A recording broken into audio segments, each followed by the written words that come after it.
It is big risk, big rewards here in the middle of the Midwest today on the University of Smooth. I have a guy in front of me who decided to take a big risk. And then when things went wrong, he tried to blame men. Sound familiar? Do women have agency?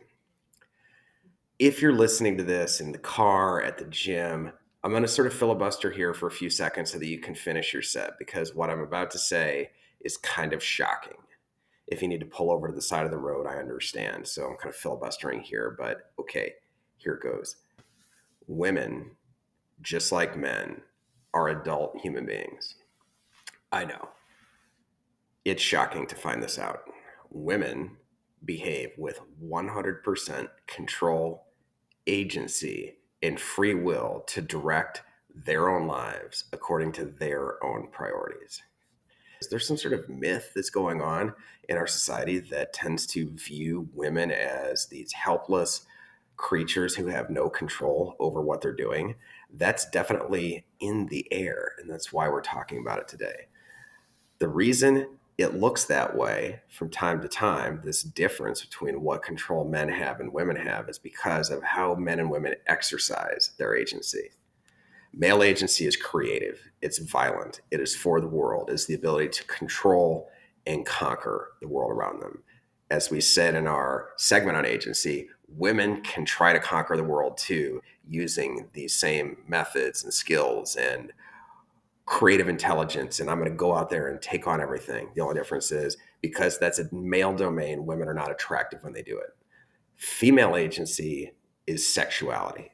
A woman's agency is based on the fact that she has sex and can offer sex to men and can use that as leverage over men in a number of situations. So her agency expresses itself as sex, sexual availability, sexual promise, enticement, and oftentimes submissiveness, because that's the nature of female sexual agency, is that women are by nature submissive, especially with a dominant, high value man. We're going to pick this apart using a specific scenario. We'll call it the groupie scenario. Oftentimes, it appears as though women have zero control over themselves when they're around these big, huge, high value alpha male celebrity types. That's kind of a common trope. And I'll rehash one of my own personal experiences. I used to work at a gym in a high profile, prestigious luxury hotel in a huge city. And I did frequently come into contact with well known celebrities, entertainers, athletes, legends, some of them, many of them household names. And I bet you a lot of other celebrities of different domains came into, but I didn't recognize them because as a young man, I'm just like, oh my God, there's so and so. They play for this team. Oh, there's that A-list movie star. So as such, while I was there, when these guys would come in, especially the musician, these young girls who worked there, they would throw themselves at these guys within the bounds of whatever it was that would allow them that access. So it looked as though they were behaving with almost no agency whatsoever. It suggests to you that women have no control when they're in a situation like this. I'm going to posit that when a woman throws herself at a man in this manner that looks out of control, that woman is actually operating with 100% agency and free will. She is doing nothing more than a value based calculation and acting deliberately. So let's take it from the perspective of value, risk, and reward. Your average girl, she suddenly has access to high profile, big time male celebrity. She knows what her own sexual market value is compared to somebody who lives up in this rarefied world. She's down here. Even if she's really attractive, she is mid, she is low tier on this guy's scale. But you know what? They're in the same room together. He's looking her in the eye and he has a sex drive and he may have a hotel room. So what's she doing? She's saying, what are the rewards and what are the risks of this encounter?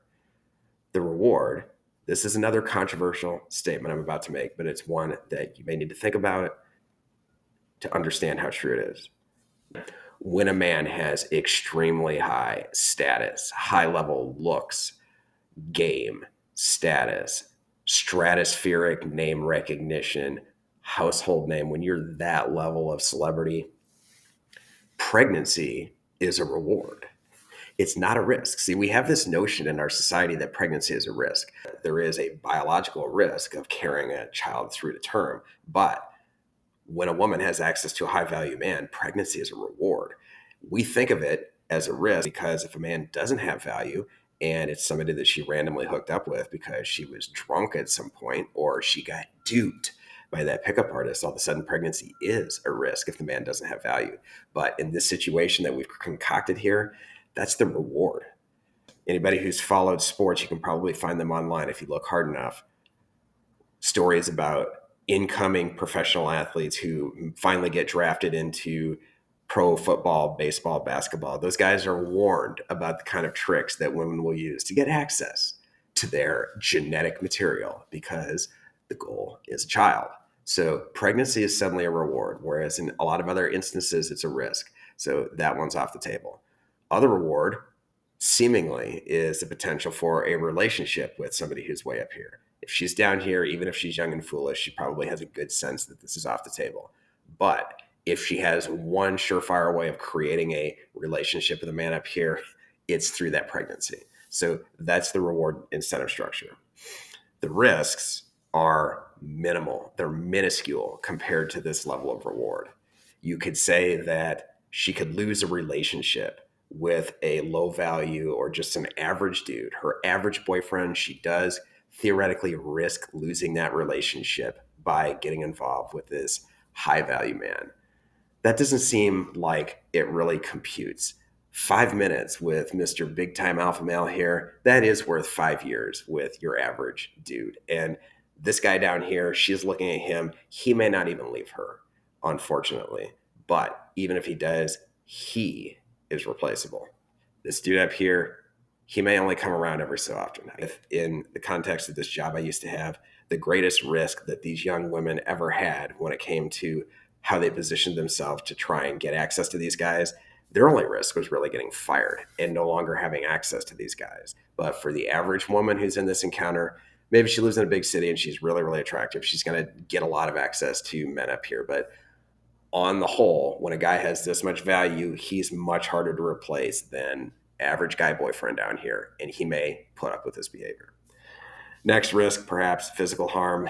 If you've followed our content, you know full well how arousing violence is to women. This is not a material risk, if it's ever even a legitimate risk. Other risk, the possibility of guilt or shame or reputational harm from having gone through this experience. This strikes us as another minuscule risk compared to the reward. On top of that, women have a default victim status in our society, so they can rely occasionally on playing the victim card, the I don't have agency card, to sway opinion between them and whoever the counterpart is. But this is even presuming that this is more than some sort of one-off encounter. These types of dudes, like if you don't come into contact with them, this concept of your own reputational harm, especially when most of these encounters are on the down low, out of sight, talked about years later, or just quietly amongst friends, that's not some sort of real risk to a woman's reputation. Lastly, theoretically, something like sexually transmitted disease. So, given this cost benefit analysis, this is practically economics. This is agency. This is not somebody who's behaving as though they had no control over themselves and just all of a sudden they were thrust into some situation where some big bad man took advantage of them. This is how people calculate risk and reward in their own life. Other way to think about this scenario.